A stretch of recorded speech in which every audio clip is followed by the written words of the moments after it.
for equality across all levels in the ICC. There is I know that Scotland would have competed in the ICC Women's Championship. That's gone Zimbabwe's way. It's another thing for another day's discussion, but there is an acceptance that they need a top-tier associate women's competition. Maybe it might not be as holistic as the 36 ODIs that all of these 8 sides get to play, but even if it maybe like a challenge league at least once, maybe twice a year, come together 6 teams, get some cricket in it, and continue to expand the quality of the women's game.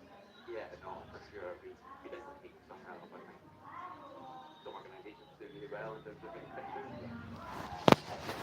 Definitely do something on for us. I think ICC definitely do something on for us. Maybe just to play a tournament that isn't a qualifier, so you can actually kind of play cricket without that added pressure and really build towards a qualifier. So hopefully that trophy is good. Introduce some of the kind of younger players into the team, give them their opportunity. On the other positive side, that 12-team Women's T20 World Cup next year, that's going to be in England. What you're probably you're younger than me, I think, but you'll certainly have remembered Scotland men going to the 1999 World Cup. What sort of age were you then? Only 9, to be fair. Do you remember it? Was that a thing? Do you remember, hold on, there's a World Cup just down south of the border and Scotland are playing cricket on the TV for the first time? No, absolutely. And to be fair, we chat at length kind of as a squad about this World Cup, and it's almost a home World Cup for us in terms of how many players we've got playing in England. So it's definitely going to do our best to qualify, but I'm very, very aware that we don't have any fixtures, and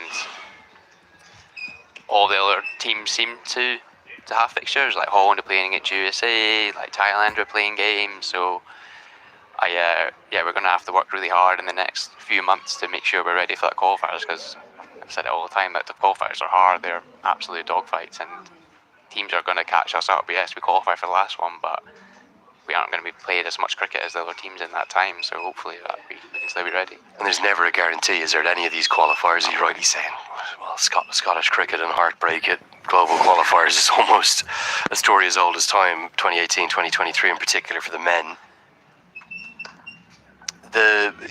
Again, just trying to focus on some of the positive. I'm absolutely hearing what you're saying, Craig, and your thoughts. I know our thoughts of the viewers. For anyone who wants to get a message into Craig, please do drop that in there using hashtag CWCL2 and ask me directly at Cricket Badge Andrew Leonard. I'll try and get a couple of those questions quickly to Craig, as Depender Singh Irie does everything so fast it's hard for us to get a word in edgeways around his overs. I timed an over of his once at 68 seconds. Crazy. But on the positive side, that could be quite transformational if you can qualify for that Women's T20 World Cup next year. You think about, Leeds and Manchester in particular, only not that far south of the border, and then iconic grounds like Edgbaston, Bristol, Southampton, and then Lords in the Oval.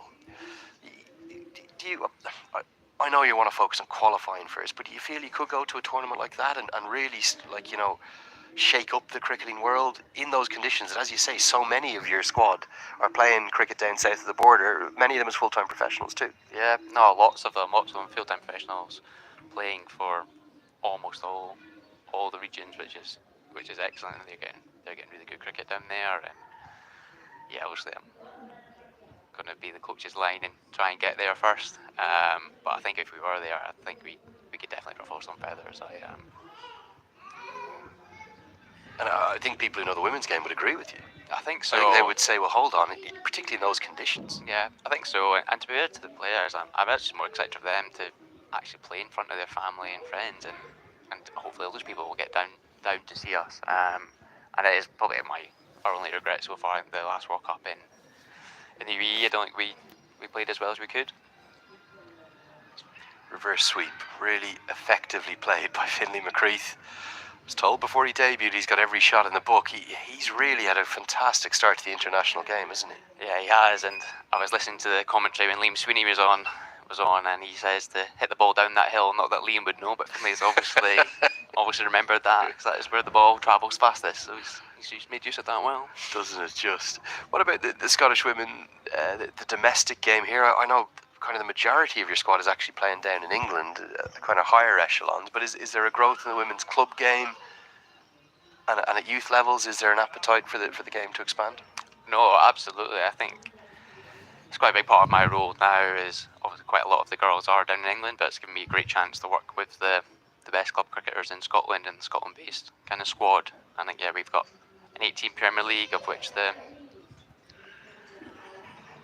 standard is improving a lot. I think especially in my 2 years here, it's improved incredibly amount, and there's probably 4 or 5 strong teams now, so that standard's getting ever better, and it's actually, it's not a participation league anymore. The standard good enough to go and win games of cricket.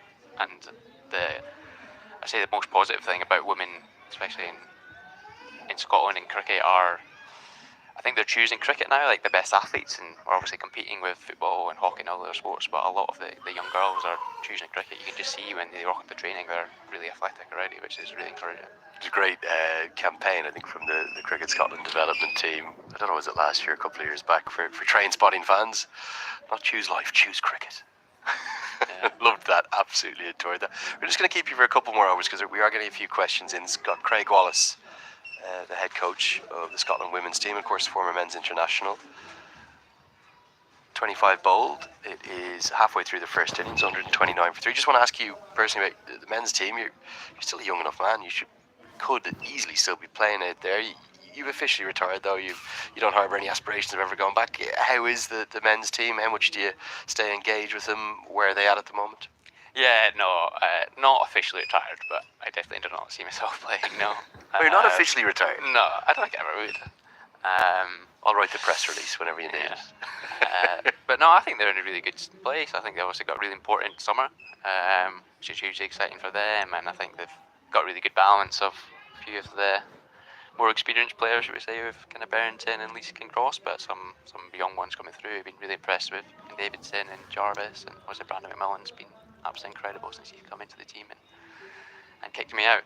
Hasn't he just? He's been something else, Brandon McMullen, and not just with the bat. I know he's struggling for runs in this series, but with the ball, he just continues to take wickets again and again. So if you have any questions, get them in quick to Craig Wallace. We'll get them at the end of this over at Cricket Badge on Twitter or Instagram. For me, great to have the Scottish women's head coach with us. This is swept wonderfully well. Going to get to the rope. Not a particularly good effort from Arif Sheikh. He's kind of ended up sliding after it as Finlay McCreath has started brightly. Maybe the one weakness he's had so far, his strike rates haven't been the best at first, but he's warming up to the task. No, I agree. I think he's, to be fair to him, as someone who's just started, looks incredibly composed at the crease, but I think he on himself, his strike rates can improve, but actually,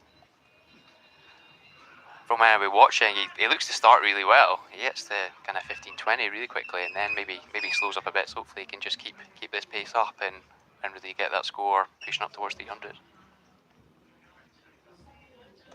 I haven't asked you a bunch about Nepal cricket. They're a real inspiration, aren't they, in terms of the way they go about it, the way they feel, their energy, their dynamism, and their fans are something else too. Yeah, no, they are amazing, especially for me being a local boy here, seeing, it's not as many today, but on the other day.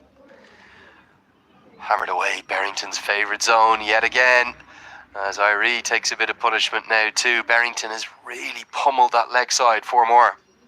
Yeah, no, it's just amazing seeing so many fans here watching just at this local kind of sports club, and Nepal cricket obviously struggled at the bottom of the league, but played really well in the first 2 days of this little tour. But they're just amazing. They're just so enthusiastic.